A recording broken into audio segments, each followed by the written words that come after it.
দুর্যোগকালীন মুহূর্তে প্রয়োজন মধ্যবর্তী সরকার। ডক্টর ইউনূসের অন্তর্বর্তীকালীন সরকারকে বৈধতা দিয়ে সুপ্রিম কোর্টের রুল জারি।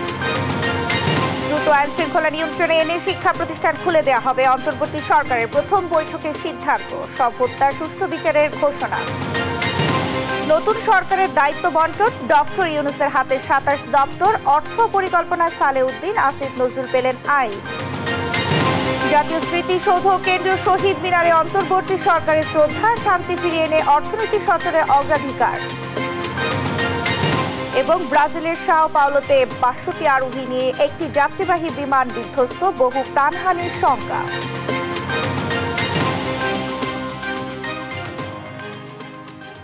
দেখছিলেন শিরোনাম সংবাদ সকালে, সঙ্গে আছে আমি শারমিন নাসি। এবারে বিস্তারিত। ডক্টর ইউনূসের অন্তর্বর্তী সরকারকে বৈধতা দিয়ে রুলিং দিয়েছে সুপ্রিম কোর্ট। রাষ্ট্রপতি মোহাম্মদ শাহাবুদ্দিন অন্তর্বর্তী সরকারের বৈধতার বিষয়ে জানতে চাওয়ায় সন্ধ্যায় এই রুলিং দেন সুপ্রিম কোর্ট। এতে বলা হয়, দুর্যোগকালীন মুহূর্তে মধ্যবর্তী সরকারের প্রয়োজন আছে। গণ অভ্যুত্থানে ৫ আগস্ট স্বৈরাচার শেখ হাসিনার পতনের পর সংসদ ভেঙে দেন রাষ্ট্রপতি। এরপর শপথ নেন রাষ্ট্রের সব অংশীজনের মতামতের ভিত্তিতে গঠিত নতুন অন্তর্বর্তীকালীন সরকার। দ্রুত আইন শৃঙ্খলা নিয়ন্ত্রণে এনে শিক্ষা প্রতিষ্ঠান খুলে দেয়া সহ সব হত্যাকাণ্ডের বিচার হবে বলে জানিয়েছেন অন্তর্বর্তী সরকারের পরিবেশ, বন ও জলবায়ু মন্ত্রণালয়ের উপদেষ্টা সৈয়দা রিজওয়ানা হাসান। শুক্রবার বিকেলে রাষ্ট্রীয় অতিথি ভবন যমুনায় অন্তর্বর্তী সরকারের প্রথম বৈঠক শেষে এই কথা বলেন তিনি। এদিকে প্রতিটি মন্ত্রণালয়ের সহকারী উপদেষ্টা হিসেবে ছাত্র প্রতিনিধি রাখার কথা জানান ডাক, টেলিযোগাযোগ ও প্রযুক্তি মন্ত্রণালয়ের উপদেষ্টা নাহিদ ইসলাম। বিস্তারিত জানাচ্ছেন আলিমুজ্জামান সফওয়ান। মন্ত্রিসভার দপ্তর বন্টন শেষে অন্তর্বর্তীকালীন সরকারের পরিবেশ, বন ও জলবায়ু মন্ত্রণালয়ের উপদেষ্টা সৈয়দা রিজওয়ানা হাসান বলেন, দ্রুত আইন শৃঙ্খলা পরিস্থিতি উন্নত করে দেশের সব শিক্ষা প্রতিষ্ঠান খুলে দেওয়া হবে। আমরা আইন শৃঙ্খলা পরিস্থিতি নিয়ে বেশ সময় ধরে আলোচনা করেছি। বলা হচ্ছে শিক্ষা প্রতিষ্ঠানও যত দ্রুত সম্ভব খুলে দিতে হবে। আপনারা জানেন যে এখনো রাস্তায় কিন্তু ট্রাফিক পুলিশ নেই, শিক্ষার্থীরা রাস্তা ম্যানেজমেন্ট করছে। সেরকম প্রেক্ষিতে আমরা বলতে পারিনি যে আমরা কালই খুলে দেব, কিন্তু শিক্ষক সমাজের সাথে আলোচনা করা হবে, করে শিক্ষার পরিবেশ ফিরিয়ে এনে এবং আইন শৃঙ্খলা পরিস্থিতির সাথে সামঞ্জস্য রেখে যত দ্রুত সম্ভব শিক্ষা প্রতিষ্ঠান খুলে দেওয়ার চেষ্টা করা হবে। ছাত্র আন্দোলনে নিহত ব্যক্তিদের পরিবারকে যমুনায় ডেকে কথা বলবেন ডক্টর ইউনূস এবং আহতদের চিকিৎসায় সর্বোচ্চ সাহায্য করা হবে বলেও জানান তিনি। শিক্ষার্থী নিহত হয়েছেন এই আন্দোলনে, এই অভ্যুত্থানে, সকলের পরিবারকে ডেকে আমাদের প্রধান উপদেষ্টা যমুনাতে একদিন বসবেন, ওনাদের সাথে কথা বলবেন। যারা আহত হয়েছে তাদেরকে চিকিৎসার সুব্যবস্থা করারও একটা সিদ্ধান্ত হয়েছে। রাষ্ট্রীয় সিদ্ধান্তে জনগণকে সম্পৃক্ত করতে প্রতিটি মন্ত্রণালয়ে সহকারী উপদেষ্টা হিসেবে ছাত্র প্রতিনিধি রাখা হবে বলে জানান ডাক, টেলিযোগাযোগ ও প্রযুক্তি মন্ত্রণালয়ের উপদেষ্টা নাহিদ ইসলাম। সহকারী উপদেষ্টা বা এইরকম ভাবে কোনো একটা পদায়ন করে যে ছাত্রদের ওই মন্ত্রণালয়ে একটা হচ্ছে তদারকির সুযোগ থাকা, বক্তব্যে রাখার সুযোগ থাকা, সেই ব্যবস্থাটি থাকবে আর কি। ছাত্র আন্দোলন সহ রাজনৈতিক হয়রানিমূলক মামলা বন্ধে কাজ করবে অন্তর্বর্তীকালীন বাংলাদেশ সরকার বলে জানান প্রধান উপদেষ্টারা। আলিমুজ্জামান সফওয়ান, দেশ টিভি, ঢাকা। অন্তর্বর্তী সরকারের মন্ত্রিপরিষদ বিভাগ, প্রতিরক্ষা সহ ২৭টি মন্ত্রণালয় ও বিভাগের দায়িত্বে থাকছেন প্রধান উপদেষ্টা ডক্টর মোহাম্মদ ইউনূস। অর্থ পরিকল্পনার দায়িত্ব পেয়েছেন ডক্টর সালেউদ্দিন আহমেদ। আইন, বিচার ও সংসদ বিষয়ক মন্ত্রণালয়ের দায়িত্বে ডক্টর আসিফ নজরুল আর সমন্বয়ক নাহিদ ইসলাম ডাক, টেলিযোগাযোগ ও তথ্য প্রযুক্তি মন্ত্রণালয় এবং সমন্বয়ক আসিফ মাহমুদ সজীব ভুইয়া থাকছেন যুব ও ক্রীড়া মন্ত্রণালয়ের দায়িত্বে। শামিমা আক্তারের প্রতিবেদন। অন্তর্বর্তীকালীন সরকারের উপদেষ্টাদের মধ্যে দফতর বন্টন করা হয়েছে। শপথের পরদিন শুক্রবার সকালে এ সংক্রান্ত বিজ্ঞপ্তি জারি করে মন্ত্রিপরিষদ বিভাগ। প্রধান উপদেষ্টা ডক্টর মোহাম্মদ ইউনূসের হাতে রেখেছেন ২৭টি মন্ত্রণালয় ও বিভাগ। এগুলো হলো মন্ত্রিপরিষদ বিভাগ, প্রতিরক্ষা মন্ত্রণালয়, সশস্ত্র বাহিনী বিভাগ, শিক্ষা মন্ত্রণালয়, সড়ক পরিবহন ও সেতু মন্ত্রণালয়, খাদ্য মন্ত্রণালয়, গৃহায়ন ও গণপূর্ত মন্ত্রণালয়, ভূমি মন্ত্রণালয়, পাট ও বস্ত্র মন্ত্রণালয়, কৃষি মন্ত্রণালয়, বিজ্ঞান ও প্রযুক্তি মন্ত্রণালয়, রেলপথ মন্ত্রণালয়, জনপ্রশাসন মন্ত্রণালয়, বিদ্যুৎ, জ্বালানি ও খনিজ সম্পদ মন্ত্রণালয়, নৌ পরিবহন মন্ত্রণালয়, পানি সম্পদ মন্ত্রণালয়, মহিলা ও শিশু বিষয়ক মন্ত্রণালয়, দুর্যোগ ব্যবস্থাপনা ও ত্রাণ মন্ত্রণালয়, তথ্য ও সম্প্রচার মন্ত্রণালয়, প্রবাস কল্যাণ ও বৈদেশিক কর্মসংস্থান মন্ত্রণালয়, বাণিজ্য মন্ত্রণালয়, শ্রম ও কর্মসংস্থান মন্ত্রণালয়, সংস্কৃতি বিষয়ক মন্ত্রণালয়, বেসামরিক বিমান পরিবহন ও পর্যটন মন্ত্রণালয়, মুক্তিযুদ্ধ বিষয়ক মন্ত্রণালয়, পার্বত্য চট্টগ্রাম বিষয়ক মন্ত্রণালয়, প্রাথমিক ও গণশিক্ষা মন্ত্রণালয়। বাংলাদেশ ব্যাংকের সাবেক গভর্নর সালেউদ্দিন আহমেদ পেয়েছেন অর্থ মন্ত্রণালয় ও পরিকল্পনা মন্ত্রণালয়। ডক্টর আসিফ নজরুল পেয়েছেন আইন, বিচার ও সংসদ বিষয়ক মন্ত্রণালয়ের দায়িত্ব। এছাড়া আদিলুর রহমান খান শিল্প মন্ত্রণালয় ও AFM হাসান আরিফ স্থানীয় সরকার, পল্লী উন্নয়ন ও সমবায় মন্ত্রণালয়ের দায়িত্ব পেয়েছেন। সাবেক পররাষ্ট্র সচিব তৌহিদ হোসেনকে পররাষ্ট্র মন্ত্রণালয়, সৈয়দ রেজওয়ানা হোসেনকে পরিবেশ, বন ও জলবায়ু পরিবর্তন মন্ত্রণালয়ের দায়িত্ব দেওয়া হয়েছে। শারমিন এস মুর্শিদ সমাজ কল্যাণ মন্ত্রণালয় ও ব্রিগেডিয়ার জেনারেল অবসরপ্রাপ্ত M সাকওয়াত হোসেন স্বরাষ্ট্র মন্ত্রণালয়ের দায়িত্বে থাকবেন। ডক্টর আ.ফ.ম. খালিদ হোসেন ধর্ম বিষয়ক মন্ত্রণালয়ের দায়িত্বে থাকবেন। ফরিদা আক্তার মৎস্য ও প্রাণী সম্পদ মন্ত্রণালয়ের দায়িত্ব পালন করবেন, আর নূরজাহান বেগম পেলেন স্বাস্থ্য ও পরিবার কল্যাণ মন্ত্রণালয়। আন্দোলনের দুই নায়ক নাহিদ ইসলাম ডাক, টেলিযোগাযোগ ও তথ্য প্রযুক্তি মন্ত্রণালয় ও আসিফ মাহমুদ সজীব ভুইয়া পেয়েছেন যুব ও ক্রীড়া মন্ত্রণালয়। অবিলম্বে এ আদেশ কার্যকর করা হবে বলে জানিয়েছেন মন্ত্রিপরিষদ বিভাগ। শামিমা আক্তার, দেশ টিভি, ঢাকা। মহান মুক্তিযুদ্ধের বীর শহীদদের প্রতি শ্রদ্ধা জানিয়েছে অন্তর্বর্তী সরকার। শুক্রবার সকালে সাভারের জাতীয় স্মৃতিসৌধে উপদেষ্টাদের নিয়ে ফুল দিয়ে শ্রদ্ধা জানান প্রধান উপদেষ্টা ডক্টর মোহাম্মদ ইউনূস। পরে দুপুরে কেন্দ্রীয় শহীদ মিনারে জাতির শ্রেষ্ঠ সন্তানদের প্রতি শ্রদ্ধা জানান তারা। শামিমা আক্তার ও মাঝারুল ইসলামকে সঙ্গে নিয়ে বিস্তারিত জানাচ্ছেন কায়েস রাহাত। শুক্রবার সকালে হেলিকপ্টারে সাভারের জাতীয় স্মৃতিসৌধে পৌঁছান অন্তর্বর্তী সরকারের প্রধান উপদেষ্টা ডক্টর মোহাম্মদ ইউনূস।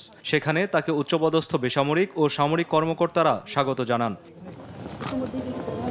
প্রথমেই প্রধান উপদেষ্টা মহান মুক্তিযুদ্ধের শহীদদের স্মরণে জাতীয় স্মৃতিসৌধে পুষ্পস্তবক অর্পণ করে শ্রদ্ধা নিবেদন করেন। এ সময় সশস্ত্র বাহিনীর একটি চৌকস দল গার্ড অব অনার প্রদান করে। বিউগলে বেজে ওঠে করুণ সুর। শ্রদ্ধা নিবেদনের পর কিছুক্ষণ নীরবে দাঁড়িয়ে থাকেন প্রধান উপদেষ্টা। এরপর অন্যান্য উপদেষ্টাদের নিয়ে আবারও স্মৃতিসৌধে ফুল দিয়ে শ্রদ্ধা জানান। সেখানে বৈষম্য বিরোধী নতুন বাংলাদেশ গড়ার বিষয়ে আবারও নিজেদের পরিকল্পনা জানান উপদেষ্টারা। 1971 সনে যারা শহীদ হয়েছেন ওনাদের প্রতি শ্রদ্ধা জানিয়ে কাজ শুরু করাটা হচ্ছে শ্রেষ্ঠ বিগিনিং। উন্নয়নের মূল বিষয়টা যেন সাধারণ মানুষের কাছে পৌঁছায়, সুষম সমন্বয় করে সত্যিকারের টেকসই উন্নয়নে, সেটা আমরা চেষ্টা করব। শ্রদ্ধা নিবেদন শেষে ডক্টর ইউনূস স্মৃতিসৌধের পরিদর্শন বইয়ে স্বাক্ষর করেন। এরপর বেলা 12টায় শহীদ মিনারে আসেন প্রধান উপদেষ্টা সহ অন্যান্য উপদেষ্টারা। সেখানে তারা ভাষা আন্দোলনের শহীদদের প্রতি শ্রদ্ধা জানিয়ে 1 মিনিট নীরবতা পালন করেন। শ্রদ্ধা জানানোর পর কয়েকজন উপদেষ্টা গণমাধ্যমের সাথে কথা বলেন। এ সময় নতুন দেশ গড়তে প্রত্যয় ব্যক্ত করেন তারা। আবার ব্যবসা মন্থর হয়ে গেছে, নানা রকম চ্যালেঞ্জ, ব্যাংক এক্সেলের চ্যালেঞ্জ, অর্থনীতিতে পুনর্জীবিত করতে হবে, মানুষের জীবিকার যে একটা এফেক্ট পড়েছে এটাকে আপনার তাড়াতাড়ি আমাদের ইসে করতে হবে। এ সময় উপদেষ্টা নাহিদ হাসান এবং আসিফ মাহমুদ জানান সবার সহযোগিতা নিয়ে দেশ পুনর্গঠন করতে চান তারা। কাজ করবেন জাতির প্রত্যাশা পূরণে। আমরা আশা করব যে আমাদের যারা সিনিয়র সিটিজেন নাগরিক সমাজ তাদের অভিজ্ঞতা, গ্রহণযোগ্যতা এবং একই সাথে আমাদের যে তারুণ্যের শক্তি, এই উভয় মিলে আমরা বাংলাদেশ রাষ্ট্রটাকে আবার নতুন করে সাজাতে পারবো। এই সরকারে 25 থেকে 85 যে একটি তারুণ্য এবং অভিজ্ঞতার যে সংমিশ্রণ হয়েছে, এটি আসলে বাংলাদেশকে রিপ্রেজেন্ট করে এবং বাংলাদেশের প্রকৃত যে চাওয়া পাওয়া সেটি বাস্তবায়ন করতে পারবে বলে আমি মনে করি। শহীদ মিনারে শ্রদ্ধা নিবেদন শেষে উপদেষ্টারা যান রাষ্ট্রীয় অতিথি ভবন যমুনায়। কায়েস রাহাত, দেশ টিভি, ঢাকা। এদিকে বাংলাদেশের নতুন অন্তর্বর্তী সরকারের প্রধান উপদেষ্টা ডক্টর মোহাম্মদ ইউনূসকে অভিনন্দন ও শুভেচ্ছা বার্তা পাঠিয়েছে বিভিন্ন দেশ। ভারত থেকে শুরু করে চীন, পাকিস্তান, যুক্তরাষ্ট্র সহ বিভিন্ন দেশের সরকার বরেণ্য ও নোবেল জয়ীর নেতৃত্বাধীন সরকারের সাথে কাজ করার আগ্রহ প্রকাশ করেন। আরও জানাচ্ছেন দেওয়ান মুবাশশিরা হোসেন। শেখ হাসিনার পতনের 4 দিন পর শপথ নিয়েছে অন্তর্বর্তী সরকার। নোবেলজয়ী ডক্টর মোহাম্মদ ইউনূসের নেতৃত্বে গঠিত এই সরকারকে অভিনন্দন জানিয়েছে বিশ্বের নানা মহলের বিশিষ্ট ব্যক্তিরা। পরোক্ষভাবে কোনো ব্যক্তিকে বাংলাদেশের অন্তর্বর্তীকালীন সরকারকে অভিনন্দন ও শুভকামনা জানিয়েছেন ভারতের পশ্চিমবঙ্গের মুখ্যমন্ত্রী মমতা বন্দ্যোপাধ্যায়। শুক্রবার সামাজিক যোগাযোগ মাধ্যমে এই অভিনন্দন বার্তা দেন তিনি। অভিনন্দন জানিয়েছেন ভারতের প্রধানমন্ত্রী নরেন্দ্র মোদীও। বাংলাদেশে খুব দ্রুত স্বাভাবিক পরিস্থিতি ফিরে আসবে বলেও প্রত্যাশা করেন তিনি। বরেণ্য নোবেলজয়ী ডক্টর ইউনূসের নেতৃত্বে গঠিত অন্তর্বর্তী সরকারের সাথে কাজ করতে আগ্রহী পাকিস্তানও। প্রধান উপদেষ্টা হিসেবে শপথ গ্রহণ করায় অধ্যাপক ডক্টর মোহাম্মদ ইউনূসকে আন্তরিক অভিনন্দন জানান প্রধানমন্ত্রী শাহবাজ শরীফ। শুক্রবার অন্তর্বর্তীকালীন সরকার গঠনকে স্বাগত জানিয়েছে চীন। একই সঙ্গে দুই দেশের মধ্যে যোগাযোগ ও সহযোগিতা বৃদ্ধিতে কাজ করে যাবে বলে প্রতিশ্রুতি ব্যক্ত করে এক বিবৃতিতে জানায় দেশটির মুখপাত্র। নতুন গঠিত সরকারের সাথে কাজ করার প্রত্যাশা ব্যক্ত করেছে যুক্তরাষ্ট্র। We welcome Dr. Yunus's call for an end to the recent violence and we stand ready to work. বাংলাদেশের সাম্প্রতিক সহিংসতা বন্ধের জন্য ডক্টর ইউনূসের আহ্বানকে আমরা স্বাগত জানাই। সেই সঙ্গে অন্তর্বর্তী সরকার ও ডক্টর ইউনূসের সাথে কাজ করতে আমরা প্রস্তুত, কারণ এই সরকার বাংলাদেশের জনগণের জন্য একটি গণতান্ত্রিক ভবিষ্যৎ নির্ধারণ করার প্রতিশ্রুতি ব্যক্ত করেছে। And Dr. Yunus as it charts a democratic future for the people of Bangladesh. Yunus সরকারকে স্বাগত জানিয়েছে ইউরোপীয় ইউনিয়নও।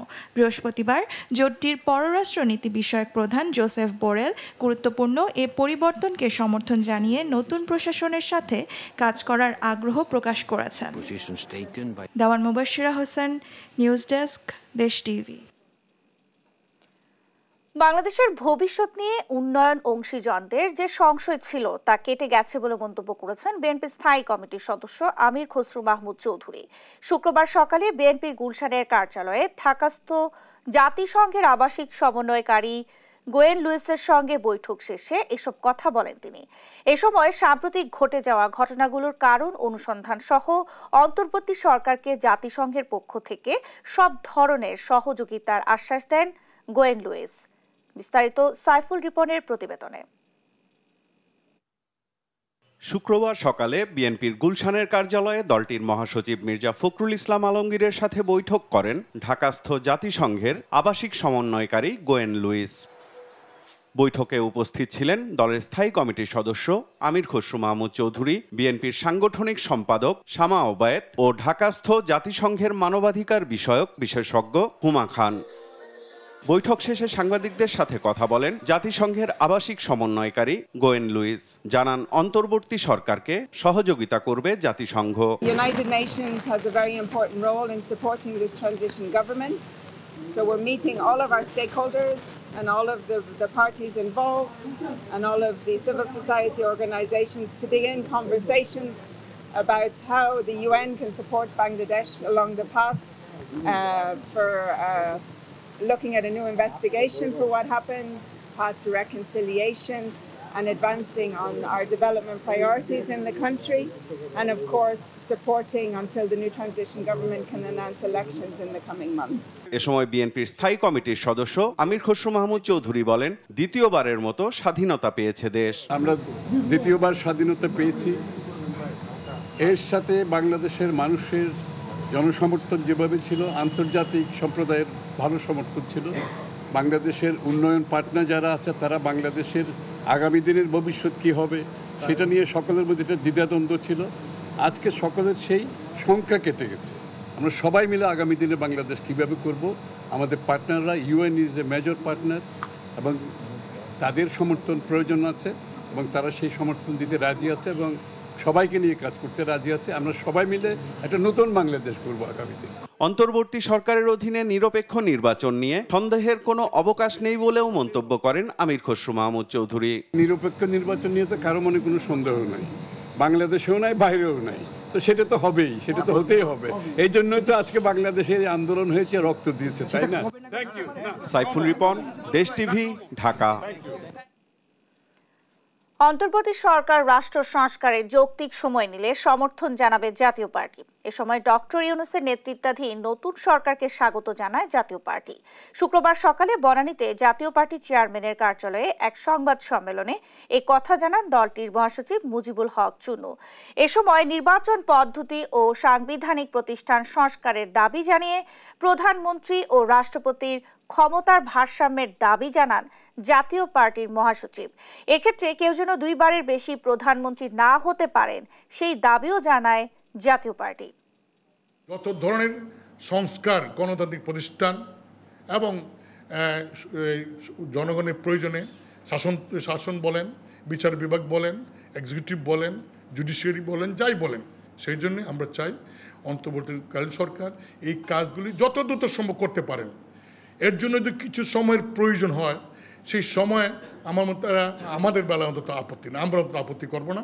গত 15 বছরে দুর্নীতিবাজ এমপি আমরা সহ যারা নাকি ব্যাংক লুট করেছেন তাদের সকলকে আইনের আওতায় আনা হোক।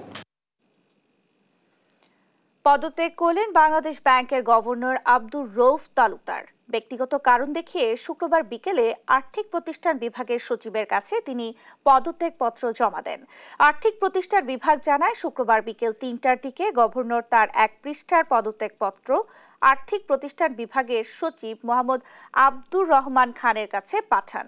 2022 সালের 11 জুন গভর্নর হিসেবে 4 বছর মেয়াদে নিয়োগ পান আব্দুর রউফ তালুকদার। তবে তিনি যোগ দেন সে বছরের 12 জুলাই। প্রয়োজন হলে কোটা আন্দোলনে আহতদের সিএমএইচে নিয়ে চিকিৎসা দেওয়া হবে। সুস্থ হওয়ার পর কর্মসংস্থানেরও ব্যবস্থা করা হবে, এমন আশ্বাস দিয়েছেন বৈষম্য বিরোধী ছাত্র আন্দোলনের সমন্বয়করা। শুক্রবার দুপুরে ঢাকা মেডিকেলে চিকিৎসাধীন আহতদের দেখতে যান তারা। বলেন, আন্দোলনে নিহতদের দেয়া হবে বীরের মর্যাদা। বিস্তারিত জান্নাতুল মোহনার প্রতিবেদনে। রক্তাক্ত জুলাইয়ের ক্ষত এখনো সারেনি। ঢাকা মেডিকেল সহ দেশের অধিকাংশ হাসপাতাল এখনো ভারী হয়ে আছে কোটা আন্দোলনে আহত কিংবা গুলিবিদ্ধ মানুষের আর্তনাদে। আমার পিছন দিক থেকে গুলি লাগছে, এই জায়গা থেকে ভেদ করে এই দিক থেকে ভেদ করে এই দিক দিয়ে বের হয়ে গেছে। এরপর আমি জায়গায় পড়ে গেছি। এরপর আমার কোনো খোঁজ ছিল। এটার জন্য সুস্থ বিচার হয় আর এই রাষ্ট্রকে যেন পরিপূর্ণ স্বাধীনভাবে ঘোষণা করা হয়। অনেকেই জানেন না আদৌ কাজে ফিরতে পারবেন কিনা। আমি ভবিষ্যতে কি আমি কাজ করে খাইতে পারবো, আমার ফ্যামিলিটা চালাইতে পারবো? আমার বাবা নাই, কি করবো? এই দেশ মাথা ঘোরা। কোটা সংস্কার আন্দোলনে আহতদের সাথে সাক্ষাৎ করতে শুক্রবার দুপুরে ঢাকা মেডিকেল যান বৈষম্য বিরোধী ছাত্র আন্দোলনের সমন্বয়কদের একাংশ। আহতদের পাশে দাঁড়িয়ে তারা আশ্বাস দেন নতুন বাংলাদেশে নতুন করে স্বপ্ন দেখার। সমন্বয়করা জানান, অন্তর্বর্তীকালীন সরকারের উপদেষ্টা ডক্টর মোহাম্মদ ইউনূস জানিয়েছেন প্রয়োজনে আহতদের সুচিকিৎসার জন্য সিএমএইচে নেওয়া হবে, ব্যবস্থা করা হবে কর্মসংস্থানের। প্রধান উপদেষ্টা উনি প্রতিশ্রুতি দিয়েছেন যে যারা আহত হয়েছেন তাদেরকে সিএমএইচে প্রয়োজন অনুযায়ী সিএমএইচে এবং প্রয়োজন অনুযায়ী বিদেশে নেওয়ার ব্যবস্থা করা হবে এবং পরবর্তীতে সুস্থতার পরে তাদেরকে কর্মসংস্থানের ব্যবস্থাও রাষ্ট্র এই অন্তর্বর্তীকালীন সরকারই করবে। যারা নিহত হয়েছেন তাদের বীরের মর্যাদা দেয়া হবে বলেও জানান তারা। এই স্বৈরাচার ফেসিবাদী সরকারকে পতন করতে গিয়ে যারা আহত হয়েছে, যারা নিহত হয়েছে, বিশেষ করে যারা নিহত হয়েছে তাদেরকে জাতীয় বীরের মর্যাদা দেওয়া হবে। আজ থেকে সে ভাইদের দায়িত্ব আমরা নিচ্ছি, সে ভাইদের দায়িত্ব এই রাষ্ট্র নিবে। কারণ আজকে তাদের এই অবস্থা শুধুমাত্র এই রাষ্ট্র বিনির্মাণের এই যে যুদ্ধ হয়েছে সেই যুদ্ধে অংশগ্রহণ করার জন্য। ইতিমধ্যেই বৈষম্য বিরোধী ছাত্র আন্দোলনের পক্ষ থেকে দল গঠন করা হয়েছে হাসপাতালে অবস্থানরত আহতদের দেখভাল করার জন্য। জান্নাতুল মোহনা, দেশ টিভি, ঢাকা। দেশ সংস্কারে নতুন সরকারকে সহযোগিতায় মাঠে থেকে কাজ করার প্রত্যয় ব্যক্ত করেছেন কুষ্টিয়ার শিক্ষার্থীরা। এদিকে এখনো কর্মস্থলে ফেরেননি কুষ্টিয়ার পুলিশ সদস্যরা। 11 দফা দাবি পূরণ না হওয়া পর্যন্ত কাজে না ফেরার ঘোষণা দিয়েছেন তারা। ইরফান রানার ক্যামেরায় কুষ্টিয়া থেকে নাহিদ হাসান তিতাসের রিপোর্ট। শিক্ষার্থী জনতার গণ অভ্যুত্থানে পতন হয় স্বৈরাচারী শেখ হাসিনা সরকারের। দীর্ঘদিনের দমন ও নিপীড়নের হাত থেকে মুক্তি পায় দেশের আপামর জনগণ। স্বৈরাচার সরকারের পতন উপলক্ষে কুষ্টিয়ায় গতকাল শুক্রবার বিকেলে শিক্ষার্থী জনতার বিজয় র্যালি বের হয়। র্যালিটি শহরের বিভিন্ন সড়ক প্রদক্ষিণ শেষে পৌরসভায় গিয়ে শেষ হয়। সেখানে কবিতা আবৃত্তি, চিত্রাঙ্কন সহ হয় নানা কর্মসূচি। এ সময় শিক্ষার্থীরা বলেন, দেশ থেকে বৈষম্য ও দুর্নীতি দূর না হওয়া পর্যন্ত মাঠে থাকবেন তারা। সবাই মিলে গড়বেন বৈষম্যহীন বাংলাদেশ। যেহেতু আমাদের জয়টা আমরা পেয়েছি, তো এবার আমাদের নেক্সট যে পরিকল্পনা সেটা হচ্ছে একটা বাংলাদেশ সুন্দরভাবে তৈরি করা। আমাদের সোনার বাংলাদেশ, আমরা কোনো বৈষম্য চাই না। আমাদের শহীদ ভাইদের বিনিময়ে আমরা আজকে আমাদের স্বাধীন বাংলাদেশ পেয়েছি। আমরা কখনো বৈষম্যকে বিশ্বাস করি না এবং এ পর্যায়ে আমরা দেশকে সংস্কার করার কাজ, দেশকে নিজের হাতে রিকনস্ট্রাক্ট করার কাজ, সেটা আমরা নিজের হাতে তুলে নিয়েছি। এদিকে পুলিশ বাহিনীতে বৈষম্য দূর সহ 11 দফা দাবিতে কর্মসূচি পালন করছে কুষ্টিয়া পুলিশ। সমগ্র বাংলাদেশ পুলিশের 11 দফা দাবি, এই 11 দফা দাবি না মানা পর্যন্ত আমাদের এই সংগ্রাম চলতে থাকবে। জনগণ তো আমাদের বন্ধু, আমরা জনগণের বন্ধু। আমরা কেন তাদের পেটো বাহিনী হিসেবে আমরা কেন ব্যবহৃত হব? আমাদের দাবিটা হচ্ছে আমরা আমাদের স্বায়ত্তশাসন, আমরা কোনো সরকারি দলীয় অধীনে থাকতে চাই না। আমরা স্বাধীনভাবে আমরা চলতে চাই এবং জনগণের সেবা করতে চাই। সবকিছু জায়গায় বৈষম্য করে রেখেছে, এই বৈষম্য দূর করতে হবে। দীর্ঘদিনের দমন ও নিপীড়নের পর নতুন সরকারের যুগোপযোগী পদক্ষেপে দূর হবে বৈষম্য, দেশ ফিরবে আলোর পথে, এমনটাই প্রত্যাশা সবার। নাহিদ হাসান তিতাস, দেশ টিভি, কুষ্টিয়া। বাংলাদেশের অন্যতম ন্যাক্কারজনক ও লোমহর্ষক বিডিআর বিদ্রোহের 15 বছর পার হলেও শেষ হয়নি বিচার। স্বৈরাশাসক হাসিনা সরকার অন্যায়ভাবে ও ক্ষমতার অপব্যবহার করে সাধারণ জওয়ানদের চাকুরিচ্যুতি করে আইন কাঠগড়ায় দাঁড় করায়। এমন দাবিতে রাজধানীর শাহবাগে মানববন্ধন হয় সাজাপ্রাপ্ত বিডিআর সদস্যরা উদ্যোগে। বিস্তারিত ফজলে আদিত্যের প্রতিবেদনে। সাল 2009 বিদ্রোহের নামে আওয়ামী সরকার আমলে নীল নকশার মাধ্যমে 57 সেনা কর্মকর্তাকে নৃশংসভাবে হত্যা করা হয়। সেই বিদ্রোহে প্রকম্পিত হয়ে ওঠে পুরো রাজধানী। আকাশে বাতাসে ছড়িয়ে পড়ে লাশের গন্ধ, শোকে স্তব্ধ হয়ে যায় পুরো দেশ। বিডিআর বিদ্রোহের 15 বছর পেরিয়ে গেলেও দীর্ঘ আইনি প্রক্রিয়ার কারণে নিহতদের পরিবার এবং হত্যা মামলায় আসামিরা এখনও বিচারের অপেক্ষায় আছেন। সুপ্রিম কোর্টের আপিল বিভাগে এখনও 69টি আপিল বিচারাধীন থাকায় তাদের অপেক্ষা কবে শেষ হবে তা এখন পর্যন্ত অনিশ্চিত। এরই প্রেক্ষিতে শুক্রবার শাহবাগে সাজাখাটা সব বিডিআর সদস্যদের উদ্যোগে মানববন্ধন হয়। চলমান মামলাকে মিথ্যা দাবি করে প্রত্যাহারের দাবি আসে মানববন্ধন থেকে। আমাদের সাথে অন্যায় করা হয়েছে। বিডিআর বিদ্রোহের সময় আমরা কোনো নির্দোষ ছিলাম। আমরা যে সকল সদস্য চাকরিচ্যুত হয়েছি প্রত্যেকে কিন্তু আমরা ট্রেনিং প্রাপ্ত সৈনিক। আজকে 16 বছর পর্যন্ত আপনাদের রঙ্গ খেলা আমরা দেখে যাচ্ছি, কিন্তু আমরা আপনাদেরকে সম্মান দিয়ে কোনো কিছু বলি নাই। এখন সময় এসেছে আপনাদের কাছ থেকে হিসাব নেওয়ার জন্য। ধরে নিয়ে এসে বিচার করতে হবে। এই বাংলার মাটিতে যদি বিচার শেখ হাসিনা না হয়, কোন মাটিতে হবে? বিচার করতেই হবে। বিচার আমরা করেই ছাড়বো। আমরা প্রত্যেকটি সদস্য অস্ত্র আমরা সরকারের প্রতি সম্মতি রেখে অস্ত্র জমা দিয়ে এসেছি, কিন্তু ট্রেনিং কিন্তু জমা দেয়নি। যারা অন্যায়ভাবে জেলে আছে তাদের মুক্তির দাবি চেয়ে চাকরি পুনর্বহালের দাবি জানান মানববন্ধনকারীরা। ফজলে আদিত্য, দেশ টিভি, ঢাকা। আকাশছোঁয়া দামে বিক্রি হওয়ায় সবজি বাজারে সচেতনতামূলক অভিযানে বৈষম্য বিরোধী ছাত্র আন্দোলনের শিক্ষার্থীরা স্বাগত জানান কারওয়ান বাজারের ব্যবসায়ীরাও। আরো জানাচ্ছেন এনআই নাহিদ।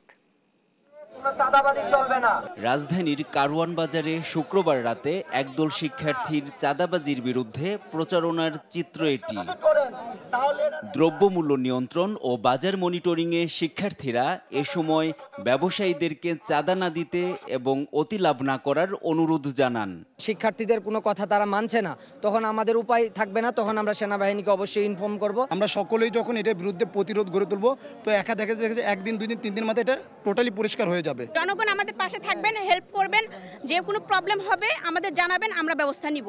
শিক্ষার্থীদের এমন উদ্যোগকে স্বাগত জানান ব্যবসায়ীরা। জানান কিছু কিছু সবজির এখন মৌসুম নেই, তাই সেগুলোর দাম কিছুটা বেশি। আমরা যদি 60 টাকা কেজি আলুটা কিনে নিয়ে যাই, তো আমাদের এখানে আবার প্রতি কেজিতে 2 টাকা ঘাটতি আছে। তা আমরা তো আলু 60 টাকা আলু যদি নিয়ে যায় 62 টাকা কিনে, আমরা তো 65 টাকা আলু বেচতে পারবো না। আমরা 40 টাকা কীভাবে আলু বিক্রি করবো? কাঁচামালের মালের পণ্যটা কেউ নির্ধারিত রেট দিয়ে বিক্রি করতে পারবে না। গেল কয়েকদিন ধরে কোথাও নেই কোনো চাঁদাবাজি, বাজারে কমতে শুরু করেছে সবজির দাম। যদি এভাবে সাধারণ বাংলাদেশ চলে, আমাদের বাংলাদেশ অনেক উন্নত হবে এবং যে চাঁদাবাজি হয়তো আগে আওয়ামী লীগের আমলে হয়ে গেছে, তারপরে এই ছাত্রদের মাধ্যমে এটার থেকে মুক্তি পাইছি আমরা। তারপরে দেখতেছেন আপনারা সাধারণ ব্যবসায়ীরা খুব স্বস্তি পাইতেছে যে এরকম যদি বাংলাদেশ চলে তাহলে আমাদের আর কোনো দাবি দেওয়া কিচ্ছু নাই। নতুনের নেতৃত্বে বৈষম্যহীন, দুর্নীতি ও চাঁদাবাজি মুক্ত শান্তিময় বাংলাদেশ গড়ে উঠবে এ আশা সবার। NI নাহিদ, দেশ টিভি, ঢাকা। চাঁপাইনবাবগঞ্জের বারোঘড়িয়ায় ইউপি চেয়ারম্যান হারুনুর রশিদ ও ইজারাদার সাদ্দাম হোসেনের চাঁদাবাজিতে অতিষ্ঠ শতাধিক ক্ষুদ্র ব্যবসায়ী। সম্প্রতি অবৈধ দোকান উচ্ছেদের পর ব্যবসায়ীরা প্রতিবাদ জানালে চেয়ারম্যানের চাঁদাবাজির বিষয়টি নজরে আসে। তবে অভিযোগ অস্বীকার করেছেন হারুনুর রশিদ। চাঁদাবাজির বিষয়টি নজরে এসেছে জানিয়ে উপজেলা নির্বাহী কর্মকর্তা বলছেন, অভিযোগ পেলে কঠোর ব্যবস্থা নেওয়া হবে। সহকর্মী তারেক রহমানের পাঠানো তথ্যচিত্রে সালমা জাহানের ডেস্ক রিপোর্ট। একটু সুখের আশায় বাজারে 50,000 টাকা চুক্তিতে চায়ের দোকান দিয়েছিলেন রুহুল আমিন ও তার ছেলে। মাসে ভাড়া দিতেন 4,500 টাকা। কিন্তু উপজেলা প্রশাসনের হঠাৎ উচ্ছেদে সবকিছু উলটপালট হয়ে যায়। চেয়ারম্যান বলেছে যে আমি যতদিন থাকবো তোমাকে কেউ উঠাবে না, পরে কেউ আইলে সেটা আলাদা ব্যাপার। দোকান পাশে সব উঠে টুটে দিয়ে আর প্রত্যেকটা মানুষ আমরা মনে করেন রাতে বেচা কিনে করে কিস্তি দিই, পেটের ভাত জুটাই। আমার বাবা আর আমি এখানে 1.5 লাখ টাকা কিস্তি তুলে ঋণগ্রস্ত করে দোকান দিয়েছিলাম আমরা। চেয়ারম্যান আমার দোকানটা উঠিয়ে দিল। আমার দোকানটা যে উঠিয়ে দিল ভাই, তো আমি এখন কি করে খাবো, আমি কি করে কিস্তি চালাবো? একই অবস্থা অন্যদেরও। চটপটি কিংবা বাদাম বিক্রির জন্য হাজার হাজার টাকা দিয়েছেন ইজারাদার ও ইউপি চেয়ারম্যানকে। একবেলা দোকান বসাতেও কাউকে দিতে হয়েছেন দৈনিক 100 টাকার উপরে। এখন আয়ের পথ বন্ধ হয়, মাথায় হাত তাদের। এখন দিয়ে আপনার 120 থেকে 100 টাকা খাজনা প্রত্যেক দিনই দিতে হয়। বিক্রি হলেও দিতে হবে, না হলেও দিতে হবে। এই একটা চায়ের দোকানটা 60 টাকা খাজনা দেওয়া খুব কষ্টকর। চেয়ারম্যান টাকা নিয়ে বারবার করে যখন এবার বলছে কি পুলিশকে টাকা দিতে হবে, এবার বলছে ওকে টাকা দিতে হবে, মানুষকে যাকে তাকে মনে টাকা লাগবে, তো হিসাব টাকা লাগবে যে আমাদেরকে। সাদ্দামকে আমি যা বলবো সাদ্দামকে বলে দেবো, সাদ্দামের কাছে লেনদেন তখন এই করে দেবে, তখন বাকি আমি দেখে নেব। ইজারাদারের দাবি, ইউপি চেয়ারম্যানের চাঁদাবাজির প্রতিবাদ করাই ষড়যন্ত্র করে বাজারটি উচ্ছেদ করা হয়েছে। ইউনিয়ন কাউন্সিল থেকে টাকা বলছে, এগুলো আমার ইউনিয়ন কাউন্সিলের জায়গা। এখন খাজনা ইজারাদারের খাজনা দিতে হবে না, খাজনা সব আমি নেব। আমি তখন বললাম কাউন্সিলে যে আপনি কিসের খাজনা নেবেন, আমি উপজেলা থেকে হাট কিনেছি, খাজনা নিলে আমি নেব খাজনা। এই কেন্দ্র করে আপনার দেখা গেছে দোকানপাট সব উচ্ছেদ। চাঁদাবাজির অভিযোগ অস্বীকার করে ইউপি চেয়ারম্যান দোষ চাপাচ্ছেন বাজার ইজারাদারের উপর। কারোর কাছ থেকে কোনো টাকা পয়সাও কারোর মারফত দিয়ে নেওয়া হয়নি। শুনলাম যে নাকি সাদ্দামকে টাকা দিয়েছে ইজারাদারকে। তো ইজারাদার জানে আর ওই দোকানদারও জানে। এই অবস্থায় দ্রুতই ব্যবস্থা নেওয়ার আশ্বাস দিয়েছেন উপজেলা নির্বাহী কর্মকর্তা। কেউ আমাদের কাছে লিখিত অভিযোগ করেনি, যদি আমাদের জানায় আমরা তদন্ত সাপেক্ষে ব্যবস্থা নেব। দ্রুতই এই অনিশ্চয়তার অবসান চান ব্যবসায়ীরা। আবারও বাজারে দোকান বসিয়ে ভাগ্যের চাকা সচল রাখতে চান তারা। নিউজ ডেস্ক, দেশ টিভি। বিশ্ব বরেণ্য চিত্রশিল্পী SM সুলতানের 100তম জন্মদিন আজ। নড়াইলে তার বাসভবন ঘিরে গড়ে উঠেছে বিভিন্ন প্রতিষ্ঠান। এসব দেখে মুগ্ধ সুলতান প্রেমীরা। নড়াইল থেকে সহকর্মী শরীফুল ইসলামের পাঠানো তথ্যচিত্রে ডেস্ক রিপোর্টে বিস্তারিত। বিশ্ববরেণ্য চিত্রশিল্পী SM সুলতানের 100তম জন্মদিন আজ। 1924 সালের 10ই আগস্ট নড়াইলের মাছিমদিয়ায় বাবা মেছের আলী ও মা মাছু বিবির ঘরে জন্মগ্রহণ করেন SM সুলতান। বরেণ্য এ শিল্পীর মৃত্যুর পর তার বাসভবন ঘিরে গড়ে উঠেছে সুলতান স্মৃতি সংগ্রহশালা, শিশু শিল্প, কলেজ সহ বিভিন্ন উন্নয়নমূলক কর্মকাণ্ড। এসব দেখে মুগ্ধ সুলতান প্রেমীরা। এদিকে শান্ত স্বচ্ছ প্রকৃতি ঘেরা চিত্রা নদীর পাড়ে SM সুলতানের ভ্রাম্যমান শিশু স্বর্গের দ্বিতলা নৌকা ঘাটটি সম্প্রতি কিছুটা সংস্কার করা হলেও অর্থ বরাদ্দ না থাকায় পরিসর বড় করা সম্ভব হচ্ছে না। SM সুলতান আমাদের নড়াইলের গর্ব।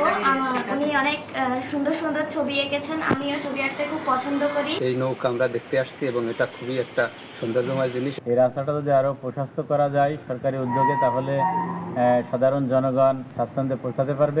স্কুল কলেজ থেকে সারা দেশ থেকে এখানে আসেন, দেশের বাইরে থেকেও আসেন, প্রতিনিয়ত অনেক দর্শনার্থী আসেন, বিভিন্ন গবেষণা কাজে অনেকে আসেন।